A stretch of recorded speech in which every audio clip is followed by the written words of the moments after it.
ये इन swinging yorker है या एक नई कोशिश है कि टकराव वाली कैफियत पैदा हो जाए, हुकूमत कहे ना तो बाजवा साहब से लड़ाई हो जाए, कहे हाँ तो फिर वो चैलेंज कर देंगे कि नहीं ये लगा ही नहीं सकते, कॉम्पिटेंट ही नहीं है, चोर और डाकू। बिस्मिल्लाहिर्रहमानिर्रहीम। देखें, मैं सबसे पहले तो ये कहूँगा कि आपके दोनों मेहमान जो हैं, और आपने भी बहुत सी बातें सुनाई ख़ान साहब की, जो वो तकरीरें करते रहे हैं, लेकिन आखिरी जो उनके 3-4 जलसे हुए हैं, उन्होंने जो उसके अंदर बात की है उस पर कोई बात नहीं कर रहा। और दो जो सवाल आपने पूछा है, ना पीपल्स पार्टी के पास उसका जवाब है, ना नून लीग के पास उसका जवाब है।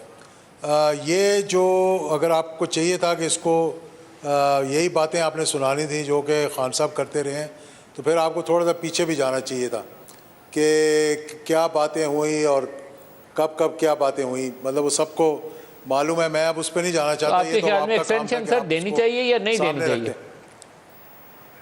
देखिए, ये सवाल मेरे कहने का या मेरे सुनने का नहीं है। बात ये ना तो जो हुकूमत में बैठे हैं ना उनको पता है, और ना जो दोनों पार्टियां जो सामने बैठी हुई हैं उनको पता नहीं एक्सटेंशन होनी चाहिए नहीं होनी चाहिए। देखें, फ़ौज का एक अपना तरीक़ाकार है, और माजी के अंदर भी हमने देखा कि किस तरह से चलते रहे। ये एक इंस्टीट्यूशन है जिस इंस्टीट्यूशन को अपना एक तरीक़ाकार है उस इंस्टीट्यूशन का, और हमेशा हमने ये कोशिश की है, चाहे कोई भी आ जाए head of the state. Nawaz Sharif साहब ने भी ये कोशिश की कि अपने पसंद के चीफ ऑफ आर्मी स्टाफ बनाए, और फिर उनको उसे भुगतना ही पड़ा, और उससे माजी में भी यही इसी तरह होता रहा। अब इसको इस वक्त ये पॉलिटिशियंस को, जबकि मुल्क सैलाब में डूबा हुआ है, जबकि आपको मालूम है कि इस वक्त मईशत का क्या हाल है, बजाय इसके कि कोई हारमनी क्रिएट करें, कोई पॉलिटिकल कंसेंसस इवॉल्व करें, दोनों जमातें जो हैं वो फ़ौज के कंधों में रख के बंदूक चला रही हैं कि जी हमें फ़ायदा हो जाए, वो कह रहे हैं जी हमें फ़ायदा हो जाए।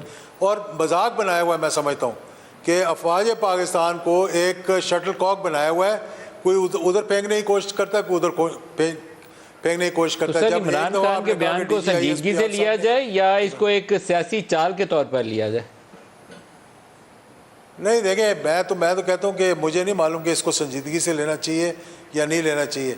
इस इशू को मैं समझता हूँ कि इस तरह नहीं उठाना चाहिए। मौजूदा सूरत हाल के अंदर इस वक्त ये चाहिए कि भाई आप किसी तरह से देखें कि कोई एक सियासी हारमनी पैदा हो जाए, कंसेंसस पैदा हो जाए, और जो हमारे मसाइल हैं उनको दूर कर लें।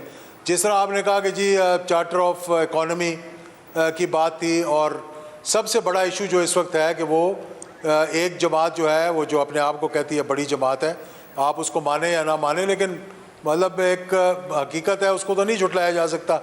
वो एक कह रहे हैं जी कि इलेक्शंस की हमें दे दिए जाएं तो बातचीत हम हर टॉपिक पे करने के लिए तैयार हैं। तो अगर अगले साल नवंबर में इलेक्शन होने हैं तो उसको 3 महीने 4 महीने पीछे करने से कोई क़यामत नहीं आ जाएगी, अगर मुल्क का माहौल बेहतर हो सके, मईशत बेहतर हो सके। आज आप मैं पुरजोर हामी हूँ कि अर्ली नेक्स्ट ईयर इलेक्शन हो जाने चाहिए फरवरी मार्च में, लेकिन ये सवाल नहीं है। मैं सवाल की तरफ वापस आऊँगा। आर्मी चीफ की एक्सटेंशन 29 नवंबर को जनरल बाजवा ने रिटायर होना है, मतलब असूल की बात करनी चाहिए, हमें इतना परेशान नहीं होना चाहिए। जनरल बाजवा अपनी एक्सटेंशन को रिग्रेट करते हैं कि उन्होंने एक्सटेंशन क्यों एक्सेप्ट कर ली। DGISPR उसके ऊपर स्टेटमेंट जारी कर चुके हैं कि 29 नवंबर के बाद वो चीफ नहीं रहेंगे। कुछ असूल नहीं हमारा हो सकता कि चीफ की डेट रिटायरमेंट की आ गई है तो नए चीफ ने लगना है।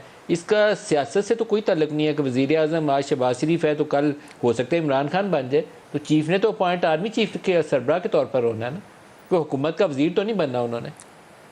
उसके ऊपर सियासत क्यों है? मैं तो बड़ा परेशान क्यों बना रहे हैं। मैं तो ये कह रहा हूँ कि ये एक पॉलिटिकल मूव है sir, it's a very controversial move, इसलिए कि पाकिस्तान में आधा अरसा तो फौजी हुक्मरानी रही है। आप लड़ाई करवाएं तो हालात ख़राब होते, कितनी देर लगती है? मैं ये कहूँगा कि ये इशू मेरा नहीं ख्याल कि it is for discussion, it is for मतलब टॉक शोज़। ये एक ऐसा सेंसिटिव इशू है। देखें, ये फ़ौज के बारे में है।